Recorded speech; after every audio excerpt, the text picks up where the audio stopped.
Welcome to the Out on a Limb podcast. We are all interconnected to a greater web of consciousness. Our aim is to open your mind to a new world through having open-minded discussions about what we perceive our reality to be. Welcome, everyone, back to another episode with Will and Allison and Samantha. Hey. Where we're feeling chipper. Are we? Your cup kind of matches your shirt. Oh, well, I tried to make it a little match. bit, and mine matches. I have my heart again. And then Will is, well, that's kind of like smatching, pink and black. You matched the book cover. Yeah. Yeah. Matchy. I missed the mouse. I matched the mouse. Oh, there, you matched the mouse. There we go. The microphone. I didn't know I needed to match anything on this show, but okay. They like to feel like, our audience likes to feel like they're sitting around having a cup of coffee with us and chatting about, Yeah, matching clothing, I guess. Well, it is like we say, it's interesting because we come up here, like I drive up, we don't discuss what we're wearing ahead of time, and yet like it We at least coordinate. so weird how it works out. It does work. It does work. Yes. Yeah. Well, maybe our audience is matching as well. They kind of pause, they see what we're wearing, and then they go change and put on. Tell us if you do. Like, I wish you could post a picture. That would be so I quite doubt it. I hope not. I hope they have more of a life than that. Right, exactly. That's I'm what sure there are hoping people for. going, okay, when are we moving forward on this? No, I think people like to hear A little be a fly banter. on the wall, be a fly on the wall, on our crazy, I agree, because that's the whole thing that started this. our crazy wall. Yeah, to be a fly on the wall crazy and train. to be able to just hang out and Talk, discuss. the weirdest things. And we are going to talk about, they're not necessarily weird today, but we're going to talk about a couple of fun things like archetypes, shadow work. We're going to talk a little bit about mediumship. In the bigger world, that's weird stuff. Okay, we're just so used to it that archetypes- it's normal now. Archetypes actually fit into the mainstream pretty It well. does, Because especially if you're a psych major. Yeah, and even in the What are you laughing at? I'm laughing. What was your 'cause major? He's the one who said, "Yeah, I don't really know what to talk Well, about." no, with I don't know. archetypes." I don't know what they are. I mean, I only know what they are because of what silly Allison has been explaining to me. But you can see that in like the business world. I mean, from for sure. my business sector, you can once you understand Okay. where they fall, then you can Well, let's dive in. play in their Okay. sandbox. So So That's so Chat GPT. this is interesting. Let's dive in. That's Let's Chat GPT. dive right in. I want to start with the archetypes. And the reason is I noticed a pattern in our sessions, or at least it was a recognition of a pattern for me. So when we talk to higher selves, a lot of times an issue that they're having in this life stems from a past life. So we go into the past life stuff, and I say they, but the higher self will look back and say, in that life, well, they might have an injury in their shoulder, for example. In that life, you were a warrior, you were fighting for truth, you were standing in your truth, and you received an injury. People didn't want to hear what you had to say, whatever it is, right? And it occurred to me, I thought, in the past lives, they never say you were the aggressor, or you were the one that shot the person, or you were the bad guy. They never. There's no judgment. Is that what you're saying? Well, that's part of it, but I think the other part of it is that's not beneficial to know about in this life, that you were the bad guy in that life, because how is that Oh, helpful right. to you? Yeah. They always reference what is most important for you to know in this life. Right, and it's always a positive life. You were Yeah. the warrior, you were the oracle, you were the... shaman, the whatever, yeah. Yes, you were those things. You weren't the bank robber or Correct. the grave robber or the whatever, Right. the assassin. Yeah. Right. Although I'm sure that might be I think useful. you could have a PLR, a past life regression session, and explore those, because especially when you're looking at karmic relationships with somebody, then you might have been the aggressor, and that's why now your mom is a pain in your butt in this life because you were mean to her before. Yeah. So you can explore that all day long, but for the purposes of our 60-minute channeling sessions, they don't ever come up. But what But it just created an epiphany. oh really? Yeah, like a super epiphany. Well, because I was thinking my past life with my mom, where she was my best friend in Ireland, and instead of staying with her, I said, I've got to follow my son. I got to follow my brother, who's my son in this lifetime. I have to follow him into war because he was all hot and bothered about it, and I felt responsible. And my friend, who's my mom in this lifetime, was just like really put out. She, That you like left her? we were going to do all this stuff, and now you're just like going and like probably never coming back. And And I just realized in this lifetime, I drop everything when my mom wants to go on a trip. Everything I can. And it's not just because she's my mom. She's my friend. She is one of my closest friends. And it's like, what can I do like to make it up to you? Wow. Because it's not in this lifetime. I feel like I need to make up anything to her. Right. But there is this compelling. Anyway, That's fascinating. I just had a therapy session just like that. We even work on healing here on Out on the Limb podcast. right. Wow, Ourselves. boundaries. Okay. All right. So what I was noticing in these past lives that people were being shown was a lot of times they were the warrior. And it dawned on me that these were archetypes. And because so often the warrior aspect comes in, or so often, Warriors. yeah, or so often the queen, you were this person of high privilege and power in that past life, and you were good to your people or whatever it was. So I was like, ding, ding, ding. People have talked about archetypes, and I'm a psych major, and I knew that Carl Jung had done a lot of work with archetypes, which are simply structures or constructs that cross societal bounds throughout humanity.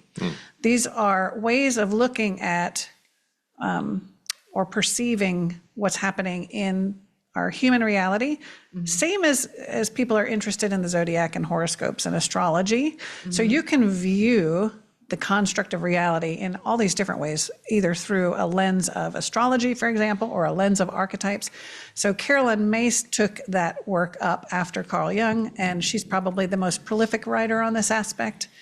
And so I picked up one of her books. I thought, I'm really interested in diving into this. Before it was kind of like, oh, this is boring. I'm not interested in archetypes. I never liked reading like the Iliad and what are those mythical types of Mythology. I was not into all of that, where there's a lot of archetypes in mythology. yeah. You know what I mean? Yeah. That was not And even interesting. in Shakespeare, didn't she? Yeah. Like his stuff. Didn't had, like yeah. that. Yep. So I was kind of shocked that all of a sudden here's a new rabbit hole I can dive into. So I got one of Carolyn's books about archetypes, and it's about 10 of them. I mean, there are hundreds of archetypes, and there are families of archetypes. And so she talks about that a little bit, but she gives 10 particularly compelling for women to look into.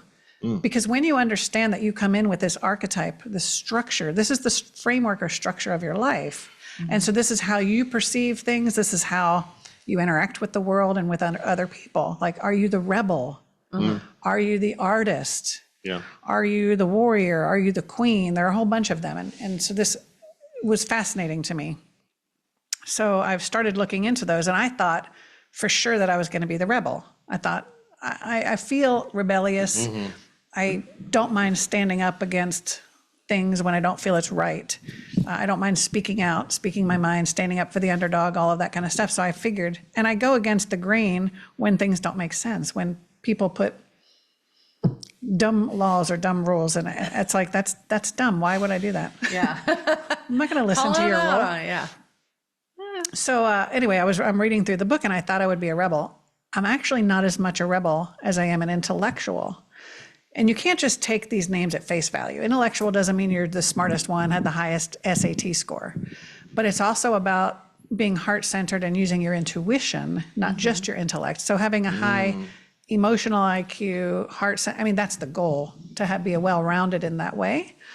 But it was like, do you like, having verbal discussions and contemplating thoughts and ideas and talking with other like-minded people about these things and researching and diving in? I'm like, yes, yes, yes, yes, yes. I'm checking off because she has a checklist at the back too, and you can, at the back of the chapter, and you can check off, you might be this if you check off all of these. But it talks about, this book is so valuable because it talks about your life lesson. What do you need to incorporate to have a happy life? What are some pitfalls you need to watch out for this? But you did say this book is primarily geared around women, right? But you can find lots of books about archetypes that have to do with males. And they'll give you the male aspect of it. For example, the queen, there's the king, of course. And so the aspects are the same kind of for both male and female. So fascinating to dive into these. Have you guys? Well, as you're saying that, I was thinking, I did this one where there was only a couple of different archetypes, like it was a different program or whatever. And so it said that my archetype was manifester. And I'm like, wow, okay, so I'm going to step into it now. Right. Abundance, everything's going to come to me. But is that the what do they call that? The manifestor, the generator. Yeah. That's universal design. I am a manifesting. Okay, that's universal design. And then I realized I'm a manifesting generator, and it means I guess I'm the kind of person that I'm an Aries. I get things up and started. I'm good at, seeing things in a different way and getting people motivated and getting it, up and going and that kind of stuff. I'm amazed that you could even think about that with the universal design. Because I'm the intellectual. Yeah. Come on, Samantha. Oh my God. Yeah. But, so when you said, it clicked when you said you've got to watch out, the title doesn't really describe it because the manifestor, I thought that means everything comes to me easily and I create and, I was going, how am I the manifestor? And this must mean good things are now going to arrive. And it's just how I make stuff happen. Yeah. But that doesn't mean I make things like, big houses and lots of money and the fun stuff, it's. So universal design's a little bit different, but But yeah, this is it's a lens to see. It is really interesting now, and as moving forward doing sessions, it'll be fun to watch what I think our client is falling under in terms of what their archetype is. Can you ask the collective in terms of Carolyn? Yeah, you could probably. Carolyn Mice, is it? Carolyn Mace. It's MYSS is how she says her. She says Mace, but it's MYSS. But so, if you could say, could you give me a specific archetype based off of this, that, or the other? It'd be interesting to. Probably. Yeah, I guess it would be for this lifetime though. Yeah, it would be for this lifetime because you would pick, and sometimes you're going to carry those over, but not always. But there are nuances too, like in the rebel. The reason that I realized that I'm not truly a rebel is because I'm only a rebel when I need to be. It's not like I came in to push the envelope. You're not an environmental activist. And that's one type, but the noble rebel is Gandhi or Martin Luther King. They came in with that mission. Yeah. And that is their whole life, right? So that's not me. I didn't come in to be the provoker to upheave societal or, cause societal changes and things like that. Right. There's also the advocates where you are there to advocate for groups that are underprivileged or whatever. So some of these overlap a little bit, but there's a caregiver overarching group where you might be the mother or, there's some other, so there's nuances and so they're a little bit different. So you can't just say rebel and say, yes, that's me. You have to read through the chapter and kind of figure out, or read through Carl Jung's work or whatever. But what's fascinating about these is that they're in all cultures of humanity across all time. So this isn't just something for the 20th century. We're talking about any culture in the world has these same, and that's what Carl Jung had discovered. Yeah, that's and interesting. A lot of times they are mythical ideas, but yet they carry over. And his question with the collective unconscious is, how do they do that? In other words, there's a quantum field. He's the one that basically identified this collective consciousness and the quantum field such that these things could be plucked out in every era all across the globe. They were common constructs for humanity. Okay, so I'm going to put this in Sam terms.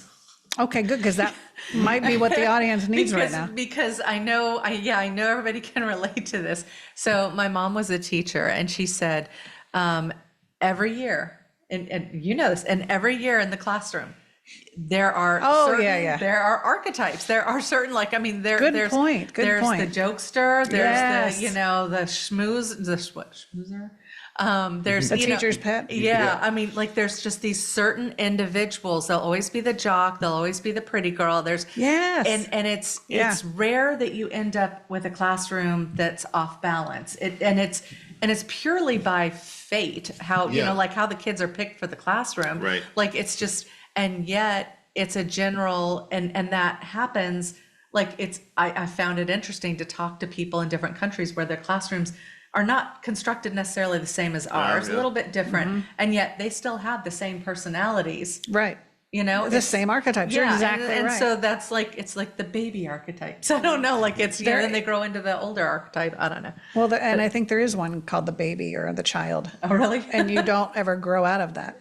Oh, Peter Some Pan people syndrome. don't. Yeah. And that would be the negative aspect of it, but there's also the positive. You know? Well, I know that I did look at hers to look at my archetype. I do remember that. I've looked at like 4 different, like, as you said, the only way I know to say is lenses, different ways that and every single time it's come out that, I'm the person that brings people together, that, that joins them and then it's like moves on. Like I can't hang with it. I just like, and I'm like, wow, how do they know me so well?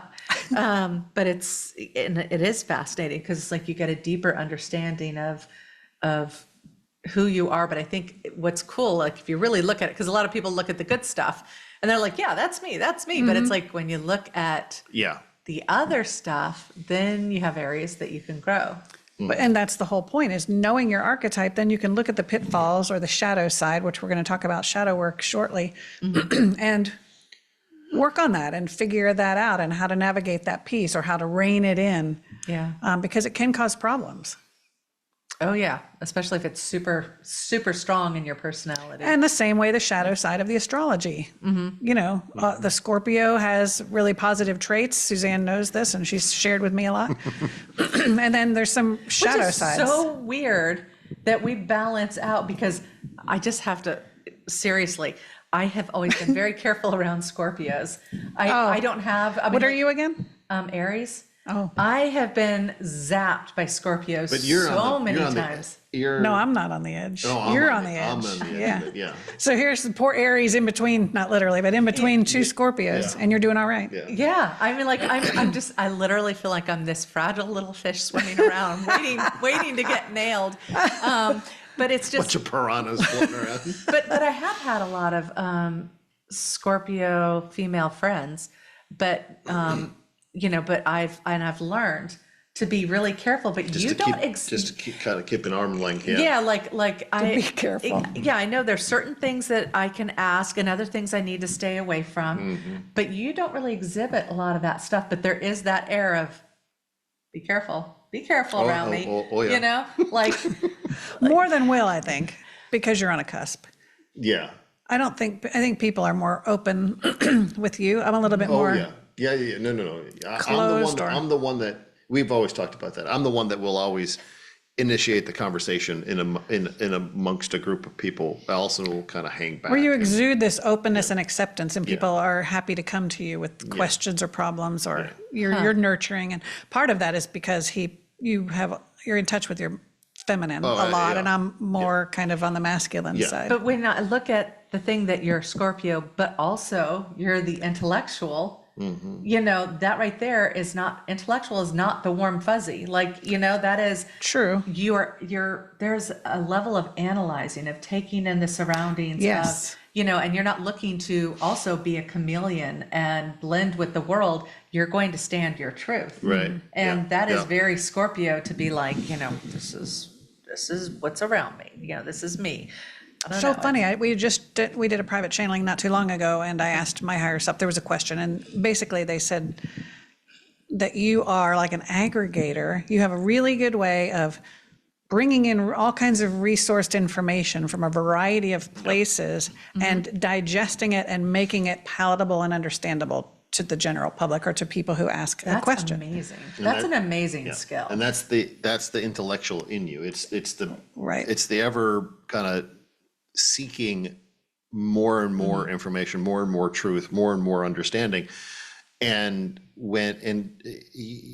all y'all that have, watched the episodes, you can, articulate that in a way that it's, what you've read or what you've seen or whatever, and bring it across to where we don't have to, try to understand it differently. We rely heavily on Allison to be our dictionary, our encyclopedia, our... And what's interesting about that is, again, I'm transparent. I'll tell you where I'm lacking, where my weaknesses are, where I'm down on myself sometimes. And one of the things, as we moved into this spiritual, metaphysical aspect of ourselves, is you're always told, get out of the head and go into the heart. Go into the heart, go into the heart. So stop seeking, stop looking for more information, stop looking outside of yourself, stop being so mental and so engaged with the mind and go into the heart. And I would beat myself up about it because I enjoy this mental thing. So it's not about me wanting to look outside myself as much as I enjoy this. This is who I am. And so I was kind of trying to deny this aspect of myself because I'm like, I must not be that spiritual because I'm so fascinated asking questions of the collective or always trying to look at other channelers to find information or I like to see what's out there. And I would, beat myself up because I felt like I wasn't as balanced or in my heart. But now, literally when I read that, it was like, That makes a lot it made more me sense. feel so much better to be okay with who I am. That's such a major statement right there.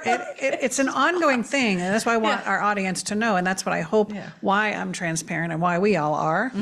Because this isn't like we're perfect, and it isn't like once you reach this certain level of being able to do a podcast or write a book or whatever, you're never there. There's never a there to be. No, there's So, just another level to of growth and understanding. Level of there. Right. Growth and understanding about yourself. I didn't mean to cut you Well, off. no, I was just saying, because I'm thinking about your personality. And this is, I think, partly where we match or whatever is that, like with being Aries, I am very friendly and open and nurturing and all this kind of stuff, and yet I'm also a warrior, and my life has required. Like I came in as an Aries because I was going to be dealing with some shit. My mom, she said at one point, she said, I've always told you that, experiences are character building. And she's like, I don't know how your character can be built any more than it's already been built. And, I came in with, like I had to step up and fight and advocate and all that kind of stuff. And so it was a mind blower when people were telling me, Samantha, you need to move into your heart space. You need to be working from your heart. And I'm going, everyone says I'm the nicest person there is, and I'm so loving. And I'm like, and I'm just like going, that concept I couldn't understand. Yeah. So it's not just like, it's all these different archetypes or different, signs or whatever. Like, I think it's a human condition that we've operated in our head for so long, figuring out how to survive, how to solve, how to do this, how to do that, and then to move into that and activate that heart space is like, that is just really challenging. And because you have to be, to do that, you have to be brutally honest with yourself. You have to get real. Yeah. Yep. And think of all of the people who, and it is a continuing journey, because you think of the mentors that you've had that were supposed to be working from the heart, and then they go totally off, the deep end and stuff. And then they come back years later. Yep, I had to do that shadow work. I had to, I had to heal myself and all that kind of stuff. But I think it's interesting that you can see it. Like I see it as through the lens of I had to be a warrior. And I don't think that's my. Well, you can borrow the book when I'm done and see which one you think. Because as you read the chapter, it'll be very clear. Yeah.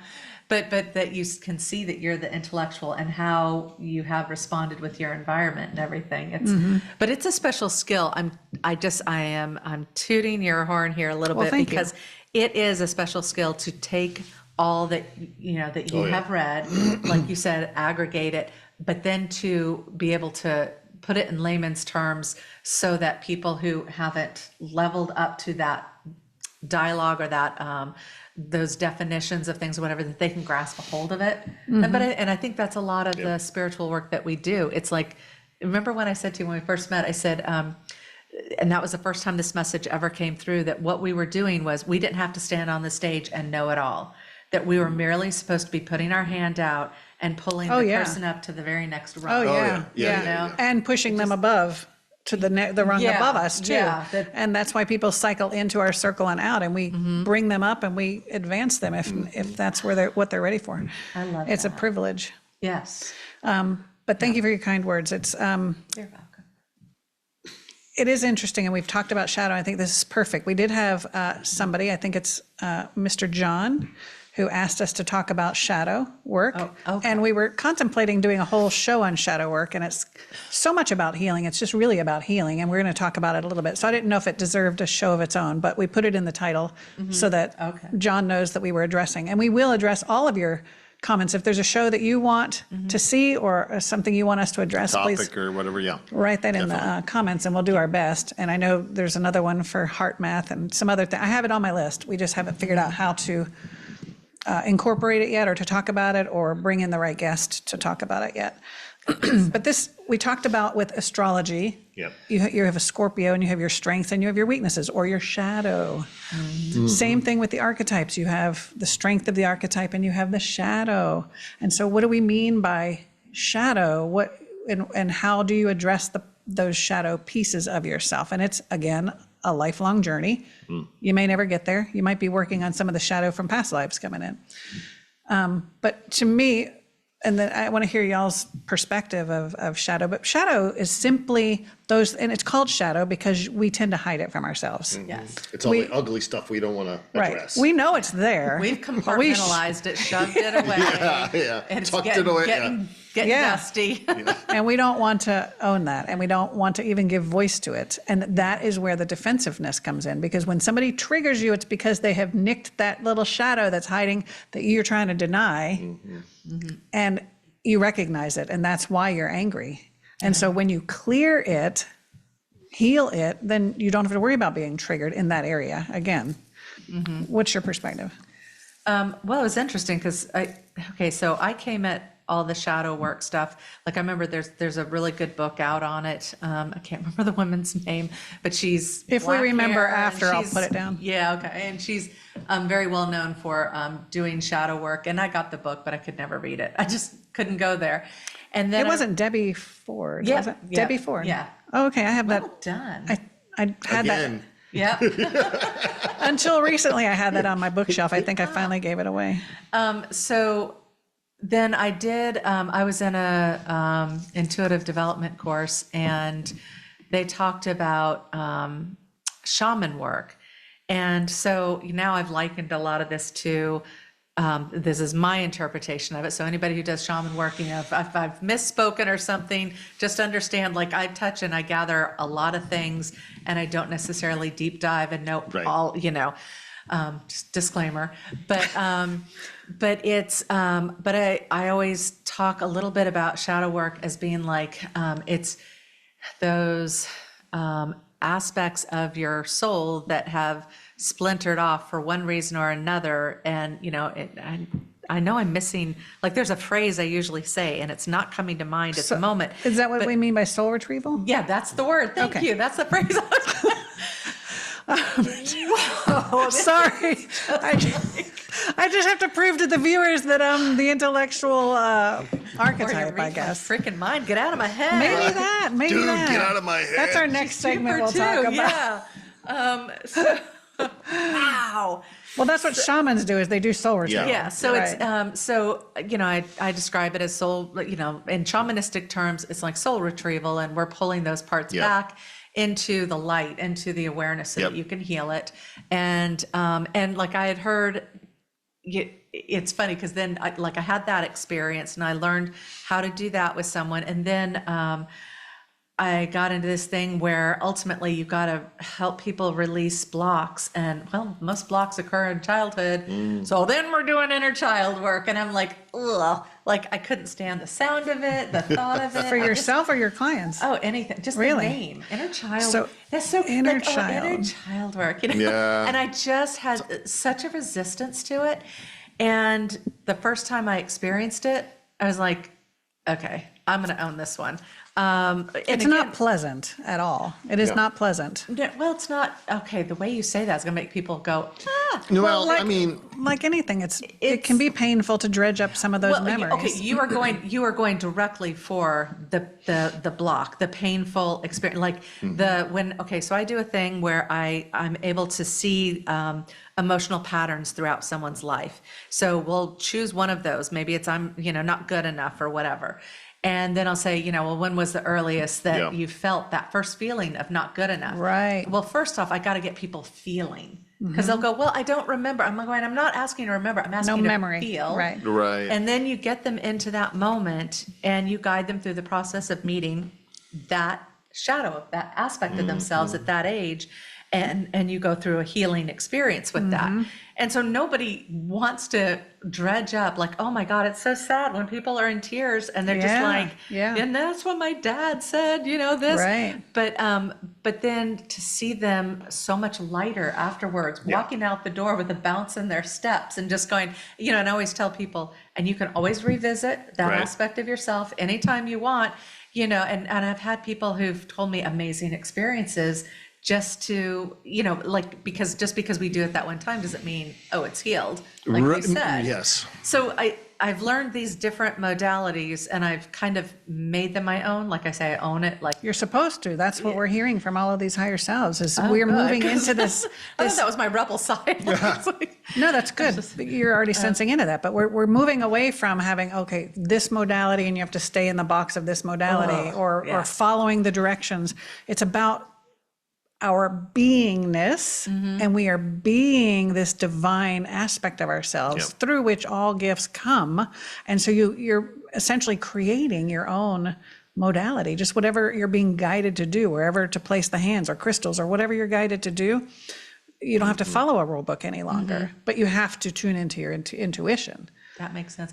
And there's a guidebook until you're ready to do that. Well, so, my disclaimer when I started sharing all of this was, okay, well, this is my interpretation. This is the way that I do it and everything, Right. And so, I was a little nervous about sharing, whenever you talk to people, and I'm assuming there's practitioners out there, and who may employ this stuff in a pure sense. I'm always worried about criticism, like them getting upset that I'm doing it a different way. And then, so it helps when you say that no, you're supposed to take it and how it feels right to you to use it. And apparently it works. My clients are happy. And there are a lot of people out there that get upset when you call yourself a shaman, when people call themselves a shaman, unless they are truly indigenous. So I think it's probably... Or have practiced for many, many years under an actual shaman. Right. Yeah. And I do get that. I mean, because that's a reverent title. Yeah. It's, Yes. I think it's appropriate to say that you use shamanic principles or shamanic guidelines or some shamanic practices. Yeah. But I like what you said about when you were talking about the healing, because this is subtly different, but drastically in terms of outcome, but from a counseling perspective, way different from talk therapy. Like you can go to a regular therapist and they'll have you talk about these bad things and dredging them up over and over and over again. But there seems to be a disconnect between that practice and then the subsequent healing piece. Yeah. Like they miss that piece. I'm and glad so you're addressing that. I think just talking about it isn't going to make you feel better. In fact, sometimes it makes people feel worse. And that is why a lot of the veterans that we would deal with, they never went to the VA or to counseling because they don't want to remember that stuff and bring it up. And sometimes you can work on that in an energetic session where you don't actually have to talk about it and bring it up. We can do some disconnecting and some energy work, right? But in what you were talking about with the inner child work, and they bring that up, there is a healing aspect to that. You said it's very different because I tell people all the time, look, and I'll ask people, are you seeing a therapist right now? Good, okay, or I'll tell someone, with what you're telling me, there's trauma occurring here. I want you to see a therapist if we're going to do this work, or I need you at least, start before, whatever, like I don't know how it is I know, because I know that I've heard that there are several therapists that are kind of pissy about people like me because I'm taking away business from them. I'm doing stuff. Well, I don't have to have a brick and mortar store. I don't have to pay for the credentials. I didn't have to go. But the thing is, I've spent my life acquiring these skills, and I trust in the guidance that comes through. Right. Yes. And to get to this point, to be able to have the confidence, the sureness that I can handle this situation. So I also recognize when someone needs to do talk therapy, when they need to just talk it out, because there's some stability. There's a different process with that. But if they're a stable enough individual or whatever, then it's like, okay, we can step into this. Like somebody who had sexual abuse, no, I would not. I would probably, I don't know that I would take that on. Right. And there's some deep stuff issues there. with medication. When people are on medications, certain medications and things like that, we know when it's not in our wheelhouse. and to refer out. We're not just. But did you ever read a book on that? It's like, for me, it's like a knowingness. I just know this is not something that I should entertain. And When you're connected, Yeah. you'll get a hit on that. Gosh, I remember do you remember this phone call that I got when we were first starting to do channeling yes, work? And I yes, think I yes. had just gotten to be BQH certified, Beyond Quantum Healing. Yep. And I don't even know how he found my number, but this guy called and he was like, somebody said you could help me, and I have the devil attached to me, and Satan, and everything was about Satan and devil worshiping, and all this stuff, and I'm just like, whoa, this was way before I was ready to handle any of that. And it freaked me out quite a bit just to have this conversation. I'm like, is something coming through the phone? So I managed to keep it together, and I referred this person to somebody. I don't even know who, and I never heard from him again, thank goodness. But who would know that, I don't know, 3 years later or so, I'm in here clearing whatever demons and nefarious beings off of people left and right, and it doesn't bother me at all. In fact, I quite enjoy helping people in that way because I don't know, it's a challenge and it's fun, and which is odd to say, isn't it? well, It is, That but- you enjoy clearing entities, but I mean, these people that come are desperate and they're plagued with and they don't want things any and- more judgment or Right, people right. saying they're lying or making it up. Or Right. I mean, I love. It's not that I love doing shadow work. I love helping people to heal.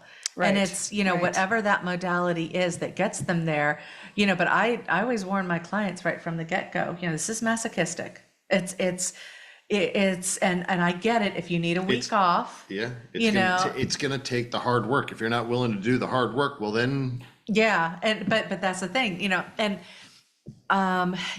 when you're setting yourself up to do a lot of this stuff, when it's the spiritual life coaching stuff or life coaching, whatever, they always talk about, oh, you got to set up your package. You got to have a package. How much you going to charge for your package and all this stuff. And for a while there, I was getting so focused on the packages that I was losing sight of what I'm trying to accomplish. And then I realized, this is kind of tough work. And you get the people to buy into the package to pay up front so that you can hold their feet to the fire. Sure. It's harder to walk away, when it you've gets got hard. when you have an investment in it. Yeah, Yes. and that is when I realized, okay, that is what I'm trying. I don't need the money in advance. I can Yeah. do it where you pay me each time, but you're gonna show up for the session because of this. Yeah, because if it were a piecemealed activity where, okay, I'm going to pay today for this session, tomorrow for the or whatever next week for the next section. Well, if they went out from that first session completely boohooing and they thought their life was a complete shit show. Actually, you know what? What's been interesting, because I worried about that when I Yeah. was first starting to do this aspect Yeah. of, my intuitive work. And what's really cool is that my clients don't leave upset. Oh, Somehow Yeah. it's like, but I mean, that would be the thought. Like, think of how many times, well, I don't know if you've been to therapy, but you'd be in the middle of a thought and the therapist is like, okay, it's Time to 3 go. o'clock, time to go. We're going to wrap this up for next week. I don't ever do that with my clients. Sure. It's like, But I mean, we're going to get to this point. And even the hard emotional stuff that takes place during that Yeah. that session, even though they might be leaving in a good mood, they're still drudging that up, and it just makes it feel like a shit show. So then they'd leave, and they're like, if they have to come back in a week. And they got to pay that. They're like, I'm not, right? can I pay Because of the for pain. more pain? Right, exactly. But if you're paying up front for that, for 6 sessions or whatever it might be, a Yeah. package, well then you have some onus to be Right. critical on yourself, to go through the work, to really dig in and put the boots on and get dirty and really lay it on the line. Yeah. It makes sense. I mean, it's not something that we offer with our stuff, but it's I mean, I can see where that does work out, because the shadow work is important. I mean, I can't say I've done enough of it, but I mean, it's the small bits I've done have been effective. I think recognizing it is the Yeah. first thing, recognizing those shadow aspects in yourself. I haven't done a whole lot of formal shadow work per se, but I I do a lot of reflection personally. Yeah. And Yeah. analyzing my behavior in certain circumstances, and how did I handle that, and should I have handled this differently? And I do a lot of reading and research, of course, and so. But to me, shadow work's a little bit different than that, because it is like you're reflecting, you're considering like that kind of stuff. But it's almost like, I mean, it's the hidden stuff. It's the stuff that, like, I remember reading this one guy talking about this, how he believes it's the source of what people will totally like blow up a relationship over, because they're so fearful of this Sure. one thing coming to Yeah. light, Right. that they don't know if anyone else could accept it, much less themselves. And the thing is, it's often something very simple that you've just built into this distorted belief. Like You've built this grand Taj Mahal around something that's just about the size of a grain of sand. Yeah, and so it's kind of like, okay, this is a festering wound. This is going to be painful to get to it, but once Yeah. we get to it and pluck it out, you're going to be able to walk again. Yeah, right. It's like, so Well, I think you're right. A lot of things are hidden. Yeah. A lot of them work outside of our conscious realm. Yeah. And I may have some of those. I haven't come into a roadblock that was so severe that I had to go looking for those things. yeah, that's the thing. You wouldn't know unless, and that's why like I have Unless you people, have a series of failed relationships, or you have these, like you and said, that's things. why I have people do this audit that I have, because you can see, oh my God, I did that here, and I did this here, and I did Right. this here, and it's like Yeah. when See the when patterns. they physically see it, then they're just going, oh God, I need to stop this because I can't do it. But that's the stuff that I get intuitively when Yeah. like we were saying before in another podcast, when people say, oh my God, when am I going to meet this person? I'm looking so forward to this relationship, and they just got out of this other one, and you're like, what have you healed? Right. It's that same, how did that other one go bad? What was the issue from that one? And, it could just be miscommunication. You got tired of the person. Right, Or right. is it that stinking pattern that you just gotta get out of your life? So I think this is really good in terms of being able to summarize how this shadow work works. And one of the ways that you can recognize it is by recognizing patterns, Patterns, Yeah. yeah. history of breakups, or the bad relationships, Or just even thought patterns. or of- maybe yeah. weight issues, up and down and up and down and up and down your whole life, or any of those types of patterns. You can also Well, honestly, let me just go ahead. I do it through emotions. I'm not really looking, I don't really need to hear the story. The thing that I get them to do is to list the 3 top emotions that they're experiencing. And so I'm looking at the pattern of the emotions of how that made them feel. And then I'm able to zero right in. Like Gotcha. it's just real quick. Yeah. But I mean, for people's awareness. Yeah, when you're if you- sitting there going, yeah. if you're on this- your own, you can kind of, Yeah. and that's when people come to see practitioners, because Yeah. they're tired of that same pattern. They're like, I'm tired of, being 100 pounds overweight and losing it. And Well, and you said you guys don't do that. I mean, you don't do it the way I do it, but you No, you no, do I'm bring saying about the awareness. me No, I'm personally. saying in channel. Well, in the I was saying, yeah, that you guys don't do like what I do with the prolonged whatever, but you do it in a session where we you bring do. Oh, no, for sure. Yeah. I mean, stuff. we does, address it. Yeah, stuff does come up where, even to the aspect of retrieval, but maybe not on the soul aspect, but more of their fragmented energy. well, the higher self will give them advice on how to do that. They'll Exactly, walk them yeah. through how to do that themselves, how to retrieve disconnect all of from that, all of that energy that they've displaced over their Right. lifetime that now is got them to a point at which they just don't, they feel like they can't move forward on anything because they've really dispersed all their energy in so many different directions to different people, different situations, or for whatever. And now bring it back in to regenerate or revitalize yourself so you can move forward now on the rest of your mission. Or like you're saying, it's just it's walking them through disconnecting from past lives that have been affecting them in patterns over Yeah. and over in this lifetime. or they'll tell them the pattern. yeah. So what our sessions are mostly are about awareness. You know what I mean? Yeah. So we don't do the deep healing work with them. So this is for awareness. They have 60 minutes of intense information of here's where the problems are, here's what to look at, here are your strengths, here are your gifts. Here's where you're going if you choose to walk through this threshold. But in terms of a lot of times I think they probably need to find a practitioner who can then help them to do those clearings, because it is a bit daunting to try to do that on your own. Well, I was going to say, a lot of times we lie to ourselves. I mean, you've lied to yeah. yourself. And We're gotten to good this at, point. we're all good at that. You know? Right, we're good at that. Yeah. Yeah, so, we paint our own picture in front of us, yeah. Yeah, it's a whole other thing when you have someone else, catching you tripping up in your own words. And you know that other people can see the stuff in you way better than you can. That's why Yeah, we have to listen to each other, because I can diagnose and fix him. But can I look at my own problems? No. yeah. What is that about? Don't see the little needle in your brother's eye when you have this big log sticking out of your own eye or something. Oh my God, Don't look at the from the Bible. Don't look at the splinter in his eye when you have a log hanging out of your own eye. Yeah, that's I'm sure that Something more beautiful than that. Yeah. Something more beautiful than that, I'm sure. Okay, tell us about, you've got mediumship down here, and I want Well, first, I just wanted to summarize for the people who are really interested in the shadow work and you want to go look into that. So you can find out more about shadows via astrology if you're interested in that, Yep. archetypes if you're interested in that. You can look at shamanic practices for that type of work. You can look at inner child work. So if you put some of those things in a search engine, you'll probably find practitioners who do any and all of those things. Lots, yes. Yeah. Okay, good. Mediumship. I wrote mediumship in case we had time. We have a few minutes, but I was just going to mention that. It was laid in your lap. Wait, You're drum roll, please. My higher self, they don't like to interfere with your free will, but my higher self had told me over and over that I had a lot of gifts, that I would deny my gifts. All these people in my life would tell me, oh my God, you're so gifted, blah, blah, blah, blah, blah. How come you're not a medium? How come you're not doing?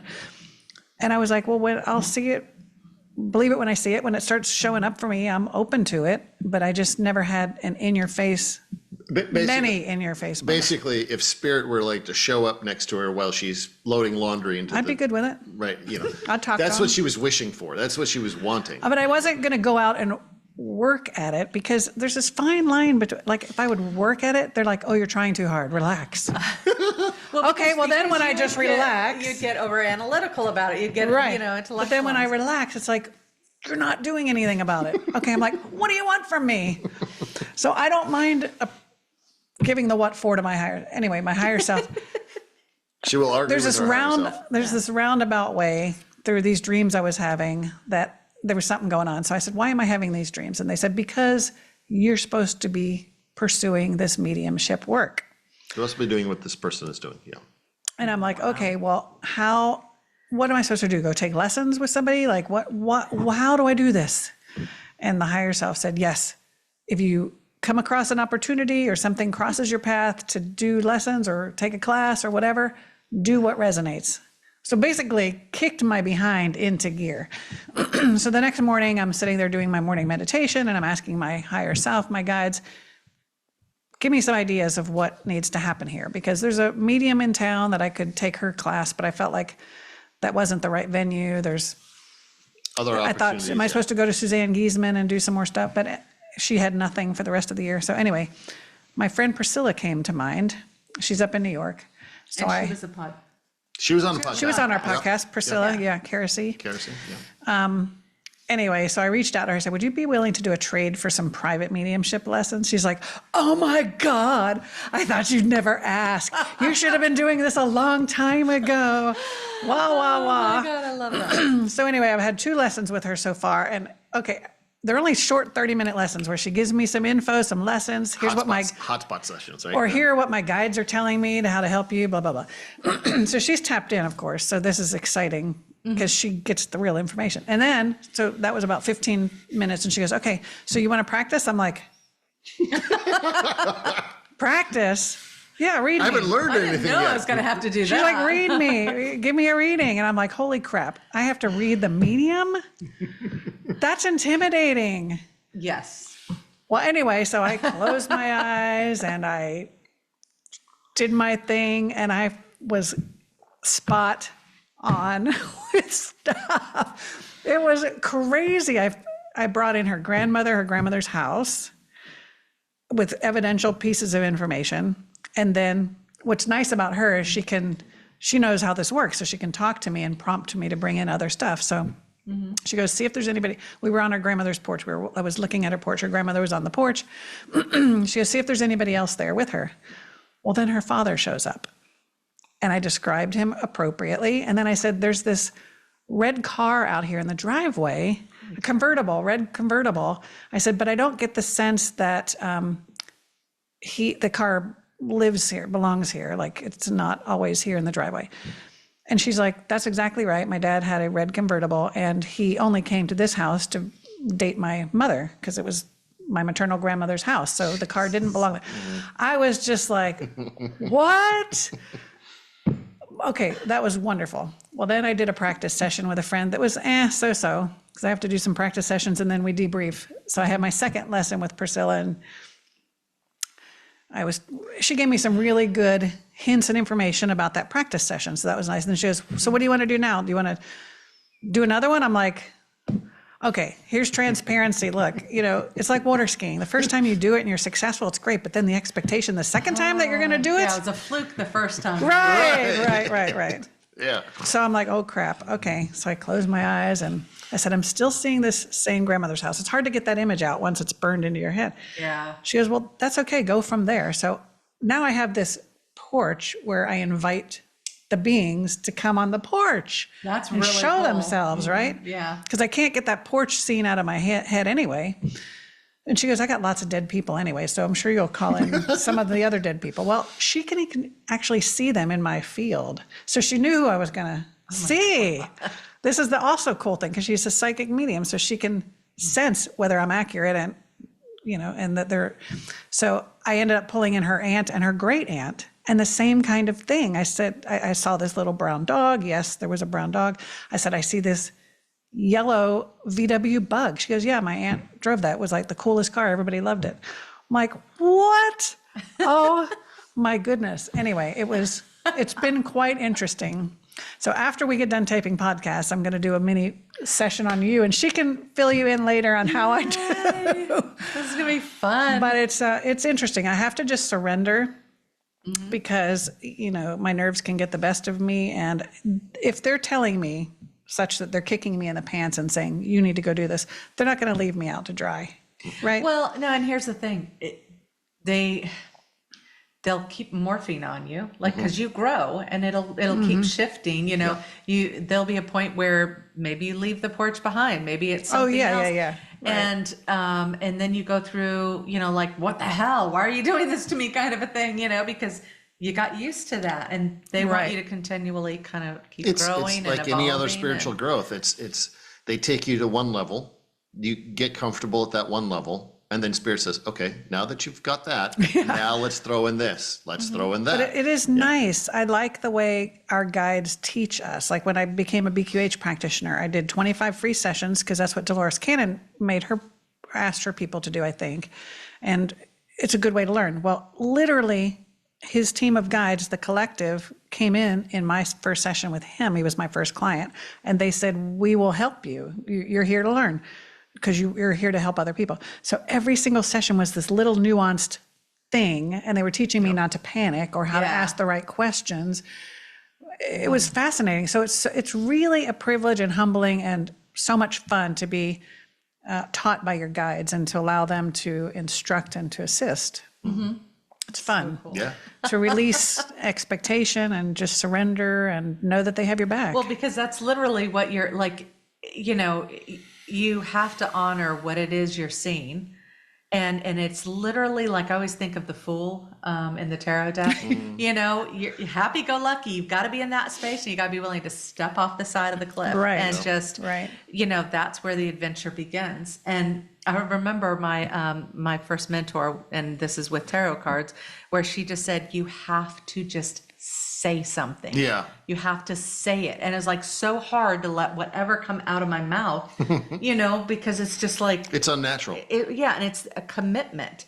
And what if it's not right? And what if it's not this? And the thing is, what I've learned is whatever I'm seeing there, I can't refute it. And I'm doing my best to describe it. Right. So in the translation, they might not be getting it, but it's what I'm seeing. And they'll try to change it to fit their perception. I'm like, Nope. It's definitely, this, you know, and Yeah. and you have to own that knowingness, like, Yeah.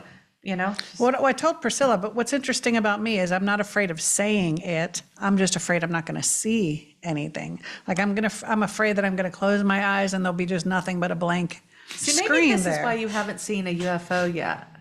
But if I see something, I'll be happy to say it. I don't mind Yeah. kind of being a fool or whatever, but because it's coming up for a reason. There's some reason Yes. that it's Yeah. appearing to me. Yeah. So I trust myself that much. But it's not so much, that's I mean, so it's not so much about, you know, for me, I don't see the images as much as there's a knowing of what that image is supposed to be.